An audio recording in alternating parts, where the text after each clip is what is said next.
Silk hands joint చేసేటప్పుడు ఈ మధ్య చాలా ప్రాబ్లమ్స్ ఫేస్ చేస్తుంది ఏంటంటే, కస్టమర్ నా దగ్గర చాలా సార్లు తీసుకొస్తుంది ఏంటంటే, జాయింట్ చేసిన తర్వాత బ్లౌజ్ అయిపోయిన తర్వాత 4, 5 వాష్‌లు అయిన తర్వాత పోగులు వచ్చేస్తున్నాయి. జాయింట్ అనేది విడిపోతుందని చెప్తున్నారు. ఇది చూడండి, ఇక్కడ హాఫ్ ఇంచుతో నేను స్టిచ్ చేసేసాను.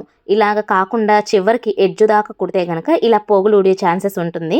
అప్పుడు మళ్ళీ మనం రివర్స్ చేసి ఇప్పదీసి అయిన తర్వాత రిస్క్ అవుతుంది. సో కుట్టేటప్పుడే మీరు కొంచెం వెవతలకే లాగితే పోగులనేది రావు.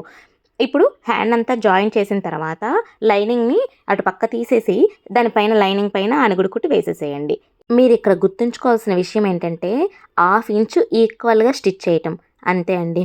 పైన ఇప్పుడు చేతికి కర్వ్ ఎలా ఉందో అలాగా లైనింగ్ ఉంది కదా! అలా హాఫ్ ఇంచుతో జాగ్రత్తగా నీట్‌గా హాఫ్ ఇంచుతో స్టిచ్ చేసేసేయండి. ఎక్స్ట్రా ఉన్న ఫ్యాబ్రిక్ క్లాత్ ఉంది కదా! అది కట్ చేసేసేయండి. ఇప్పుడు ఫ్రంట్, బ్యాక్‌ది ఒక్కసారి చెక్ చేసుకోండి అంతే. వీడియో నచ్చితే లైక్ చేయండి. Thank you.